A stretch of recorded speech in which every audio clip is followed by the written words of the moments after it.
Hey everybody, welcome back to the channel. This is a huge milestone video that we're excited to bring to you. We just reached 500 loans as a company, and we're here to celebrate that today and talk a little bit about that. And who better to have here than our CEO, Ray Burkhalter, who started a company with his wife. And so we're gonna interview you today about what it took to get to 500 loans and what that's looked like. So I'm excited to celebrate today. That's a really big milestone for our team. And so we're excited about that and what we could share. What you could learn as your business grows and you're investing. So we're definitely looking forward to this one. Ray, I have a list of questions here. And the good thing is Ray has not seen these questions yet. And so this is going to be true, honest answers off the cuff, no rehearsal. And I'm really excited to hear what he has to say in response here and for you guys to learn a genuine response and a genuine, entrepreneur here who has built a business and grown it. And so there's gonna be a lot of insight today. And for the audience out here listening, I got these questions from ChatGPT based on a lot of info that we put into it about our company. We've started using ChatGPT a lot in our company. It's been a huge benefit already. So I encourage you who's listening, if you're not using some sort of AI in your personal or business life, especially business, definitely look into that because it's been a huge help for us. Absolutely. There's a couple of personal questions in here that I've come up with myself. It's not all AI. So question number one, Ray, let's start at the beginning. What inspired you and Gail to start this company back in 2011? Yeah, so the 2011 mark that we use a lot is when we began the private lending side of real estate investing. So we like to think about a typical real estate investing deal involving at least three components. There's the person doing the project and the person borrowing the money, which that's the same person. Then there's the person who's lending the money. And very often that might be someone kind of behind the scenes that's not a very active investor. So then you need like the private lending connection in the middle, right? So you got the person with the project, you got the person kind of behind the scenes, and then you got the private lender here. Prior to 2011, Gail and I were already in real estate investing, but we were the borrowers then. So that started back in 2005. And recently I brought to show the team, as I was, some people out there watching this may consider themselves a pack rat. I'm not fully entrenched in that, but I do sometimes say nostalgic things. And I'd saved this newspaper ad from 2005, and that ad was circled the property that was our first, Gail and I's first real estate investing purchase. So from 2005 up until really 2010, we've been doing hands-on with real estate. We weren't that borrower investor. Yeah. Through that time, we had always learned how to borrow money from private individuals. So I go into banks to get our projects funded. But in 2010, I met someone who became a financial mentor for me, and he taught me how to do private lending. And at that point, we learned how, hey, we don't always have to be the ones doing the project. We can use the resources and the financial knowledge that we've gained and fund other people's projects. And so that's how we came to the private lending and kind of founding the company in 2011. We had worked together, Gail and I, for several years before. Yeah. And one of the other nuances of entrepreneurship is if you're working with a spouse, it can be challenged, right? And sometimes in a real estate investing business, there can be some pressures to get the next deal, pressures to get the funding, to get the marketing, to get the leads, to get the project finished. And just, being very transparent. There was some challenges to our relationship through that, our personal relationship, just because of the challenges in the business.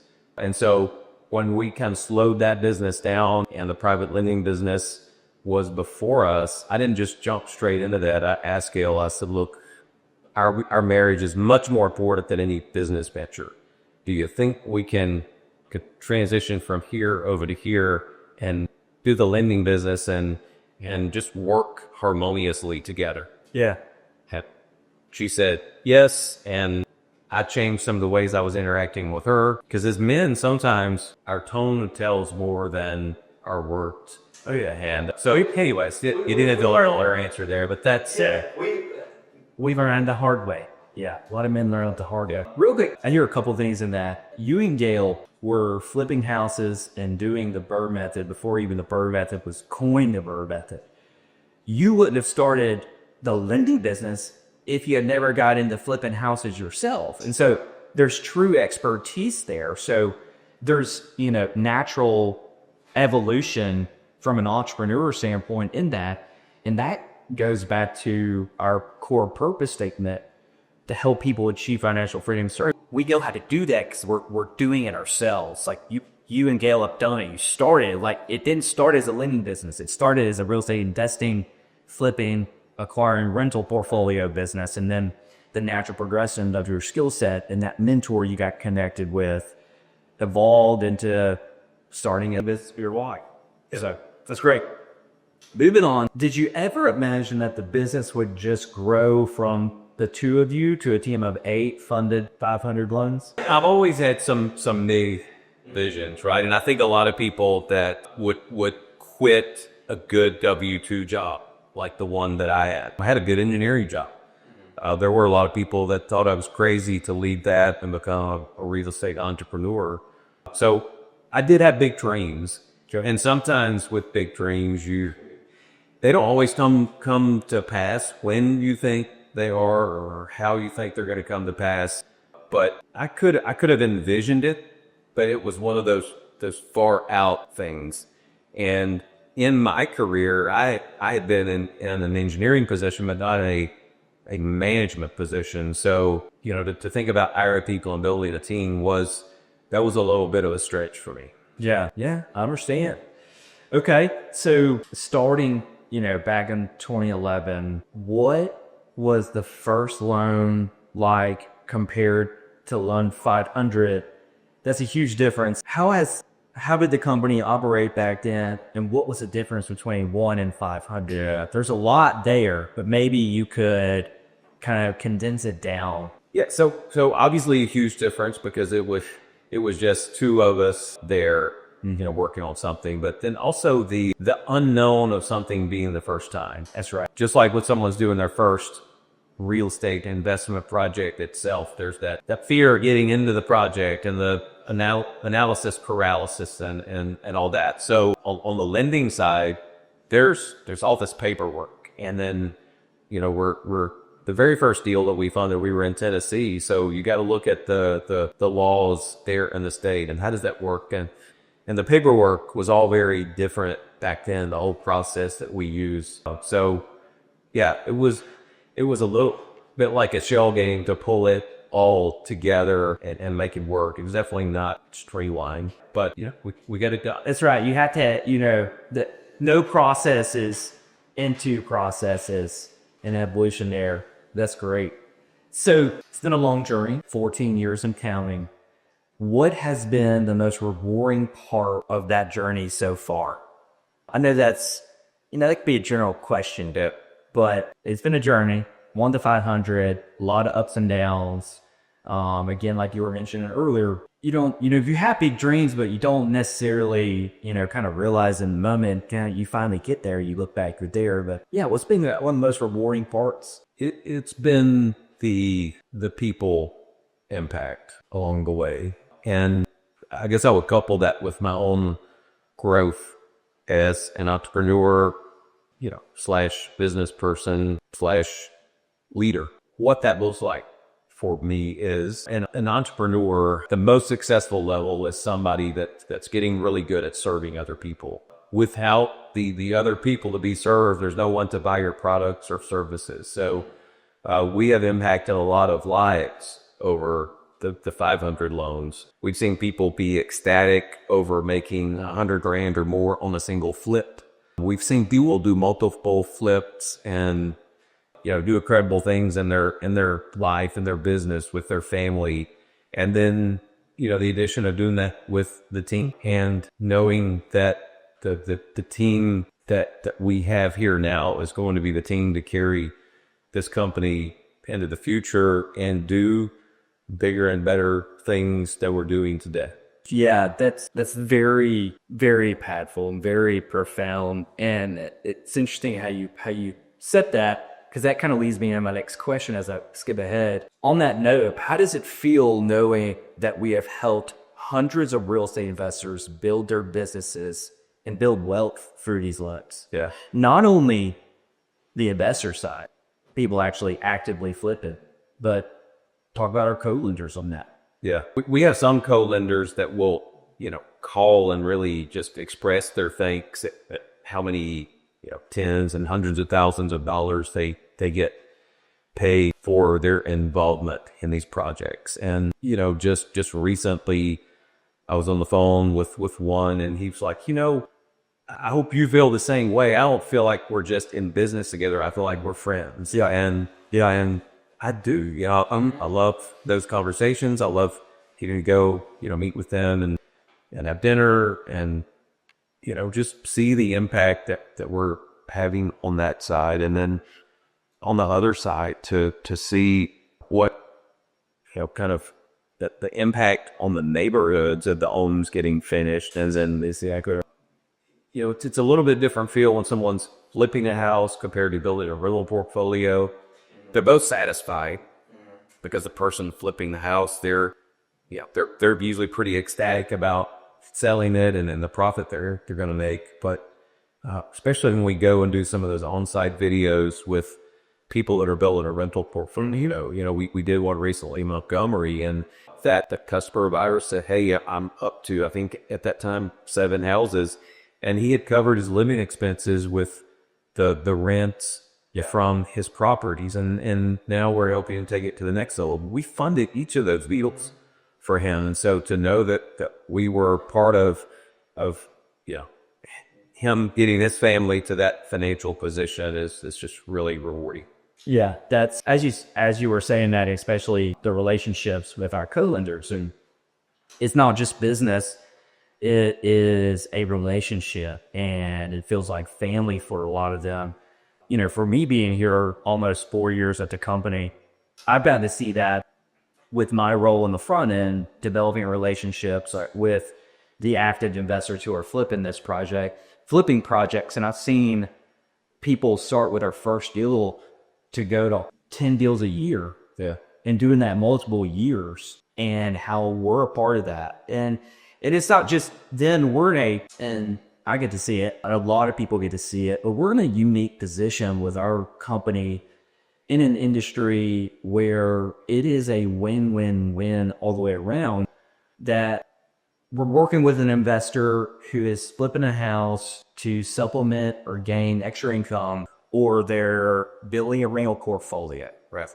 They're also improving neighborhoods, taking distressed houses, fixing and improving that neighborhood, taking an eyesore off the map, creating a beautiful home for somebody who is going to purchase it with family or individual who needs to rent it.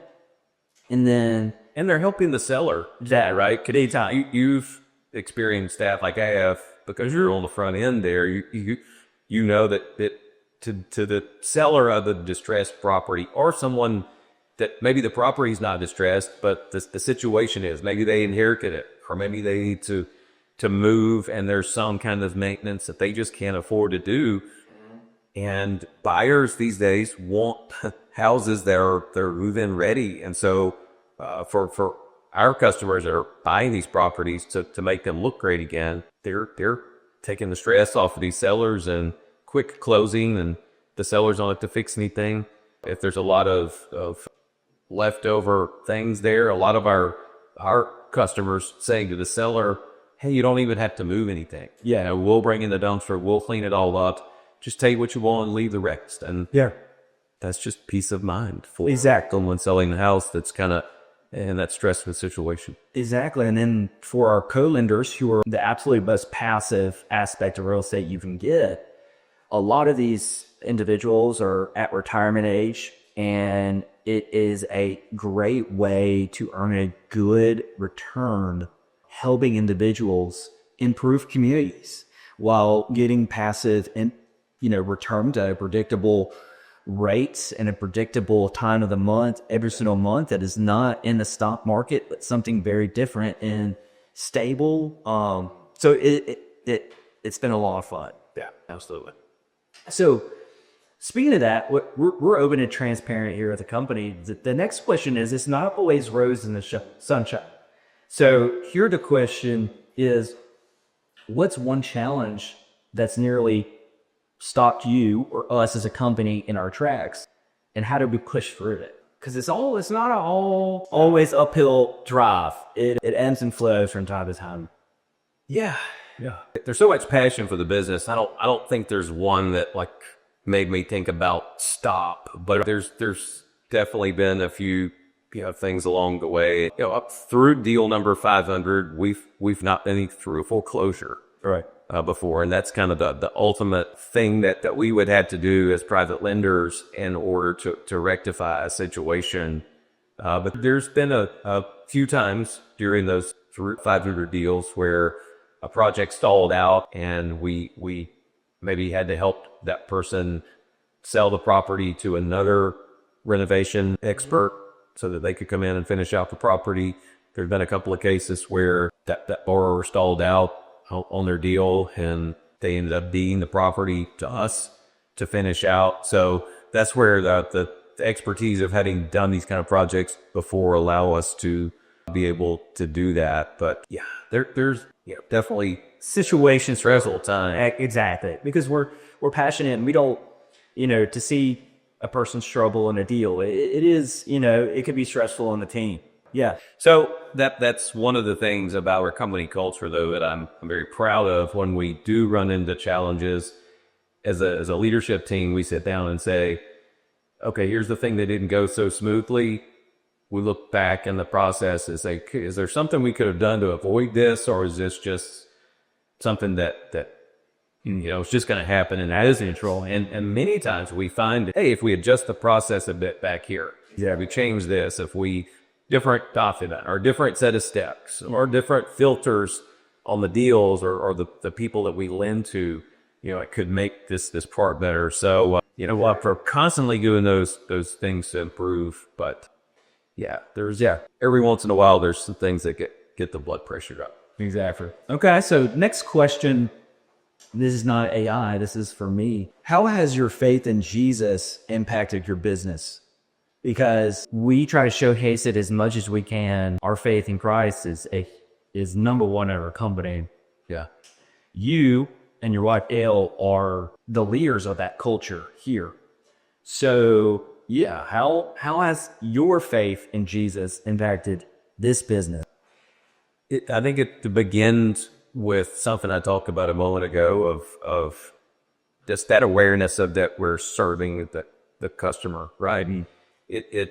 You can be an entrepreneur and just think about, let me sell a product and make a profit. Mm-hmm. And the business does have to make a profit to do well and continue and thrive. But I think that Christ-centered approach to the business helps, at least me, really look out at the customer and try to serve them, as a serve God. Mm-hmm. It impacts our relationships on the team, but it impacts, the relationships with our customers. There's been several times that I've talked to a customer on the phone, and they're dealing with some kind of challenge, and I sense they're emotionally strained, and I'll just say, hey, is there something I can pray with you about? So I pray with people about family situations, about medical and health situations. I know you've done some of the same, and sometimes through the communication, we'll let a customer know that we're praying for them, and then we do as a team. In our morning introduction meeting, we'll stop and we'll pray for. I can think of one person that had a sick child, and I know we pray for them. So it's throughout, and any kind of entrepreneur, especially with a smaller and growing business, there's times of stress. So having that foundation in my relationship with God has just it's let things that probably would stress other people out not stress me out. Yeah, and I can't thank you enough for you and Gail, your obedience to Christ and obedience to the Holy Spirit has held my personal relationship with Jesus so much. And I know a lot of people in our company. And so that comes to Real's leadership, ultimately, just your obedience to Christ. So I'm super thankful. I've learned to grow my relationship of what I've never felt was possible through a relationship with Jesus. I grew up in the faith, was always there, but Jesus was this far off, I believed in him, but I didn't have a relationship with him. And through you and Gail's love for Jesus and your obedience to the Holy Spirit, that's impacted me heavily and impacted my family. So thank you. We will continue to do that. And there's going to be we're going to be throwing in some faith videos in this channel too. So get on the lookout for that. Okay. Here's another interesting question. Who is your favorite team member? Favorite team member? Favorite team member on the team. See, we all, yeah. If they weren't a favorite, they wouldn't be on the team. That's right. That's right. That's another thing we've been blessed with is it's elite, incredibly gifted people. Yeah. And motivated. So yeah, that's a good answer. You got a good ahead of that one. Speaking of that, so we have sorry we giving Gail, just 2 people rocking and rolling. Now we've got 8. We're growing. How has the team played a role of helping us achieve this milestone of 500 loans? Yeah, well, when you think about how long that Gail and since we made that first loan in 2011. That's 14, almost 15 years now. 500 is not a lot of loans considering that amount of time. That's right. So the difference is from 2011 through 2019, the growth in the number of loans was, just this very slow. But what we've learned is through bringing in other people and letting them use their expertise, that's the only way to scale up. And frankly, and since we're being transparent here, the financial success of the business was not anything to get excited about when it was just 2 people, right? Because it was all the work that 2 people could do, and that just doesn't compare to all the work that 8 people can do. So we're able to take the same expertise and serve many more people by having a great team in place. Well said. So it's to everyone's benefit. Yeah. This leads me to my next question. If you could go back, because it's interesting to be said that it's just you and Gail, and I'm curious to hear your answer. If you could go back and give yourself one piece of advice in year 1, what would it be? Yeah, man, I would want that to be a compound answer. There you said one piece of advice, but the quick answer, like the thing that I would want to jump to first is go back and tell myself to make it a real business much earlier and not just me and Gail owning our own jobs. Right. If you're watching this and you're in that first stage of entrepreneurship, you know what I mean by that. You're the only revenue provider. If you take time off, the business doesn't keep running without you. So that would be my jump reaction. And I pray for wisdom often, and I have over my life because I value wisdom. And one of the wise things that I've learned from a mentor who's passed away that I never personally met, but a guy named Jim Rohn. Yeah, roughly a lot of people know. He has this saying of the achievement of a goal is not the biggest win. It's who you become along the way. Yeah. And I could go back and tell my 2011 self, hey, don't wait 8 years before starting to really grow a team and really run this thing as a business. Do it much earlier. But within that, I want to mix in the message. It's about who you become along the way. So that would have probably forced me into a different level of personal, spiritual, business growth mode back then. Because at the end of the day, I still would have had to become like the person that I am today in order to lead a team of 8 that's running routed a $15 million portfolio and servicing over 100 loans. That's right. I couldn't have done that from 2011 to 2012 without an immense amount of personal growth. So it's not just about starting a business or taking action. Taking action is vital, but what I would tell myself is it's more important the person that you become. Yeah. And another Jim Rohn quote was that if you win the lottery and get $1 million, best you become a millionaire quickly, or that $1 million will go away. That's right. So I would tell my earlier self, best become the leader of a multi-million-dollar company so that you can run something like that. Yeah, that's really wise advice. Really wise. Okay, so as we wrap up this video, one final question. We're just getting started. So last question. What's next, and what does the journey to 1,000 buttons look like? Yeah.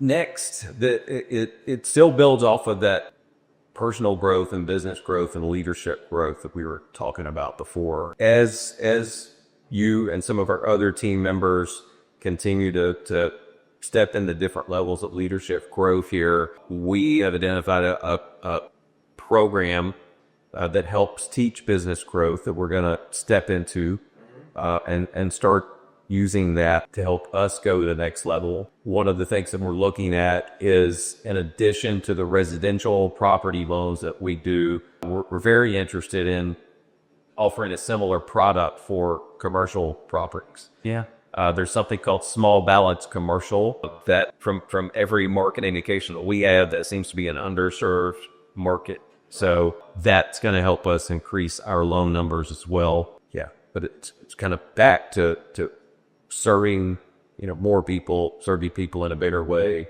Yeah. And, a recent book title that I've heard, haven't read the book yet, but the everything I've heard about it and hearing the author speak about it on YouTube, it's called 10X is easier than 2X. And, it's really got me thinking about, what does our company look, not at just double the size of service and business that we're doing now, but 10 times that. And what does that look like? How are we going to be impacting the market? But that's our goal. So yeah, exciting things are going on. Yeah. How we serve. I mean, frankly, if someone's watching this and it's coming out in mid 2025, I was in my career, but not an entrepreneur yet when the internet really started becoming mainstream. Yeah. And from all indications, the AI revolution is going to be bigger than the internet was. So we're on this wave now. So as a company, we're looking at what are responsible, ethical, helpful ways we can use AI to serve more people, to serve the people that we're already serving in a better way. So yeah. Loan 1,000 is not as far in the horizon as that Loan 500 was when we started. Yeah. It's definitely not. And like we were saying earlier, and you've seen us start this channel, we're going to be open and transparent. We want to share wins and losses along the way. Any advice that we can give you guys, watch it. And so follow along with this journey. Follow along for us, watching us reach 1,000 lives. We're going to share achievements, failures, so that you can learn along the way. Again, we're here to provide valuable content to you in the real estate space, in the business building space. And so, yeah, hit that subscribe button, turn on the notification button, hit like, leave us a comment on this video. If there's something, if you've done the 10X thing, we'd love to hear about that. If you've already taken your company through that growth stage of 10X growth, if you've found things along your journey, it really impacted your business and to the next level, we'd love to hear about it and interact with you guys on that. Exactly. So I hope you guys appreciated this video. Ray, thank you for sitting down and explaining that journey. A lot of people are listening, and I know they're going to find some valuable advice, a lot of wisdom there. I know the team appreciate you and Gail for what y'all done for us. You've helped me grow. I know you've helped a lot of team members grow. And so we're very thankful that you give us opportunity, created the culture that allows us to do that. So we thank you. Yeah. We love you guys and appreciate the team we couldn't do without you guys. So it's all working together and interesting and fun things to come. All right, guys. Well, stay tuned and follow us along the journey. Thanks so much.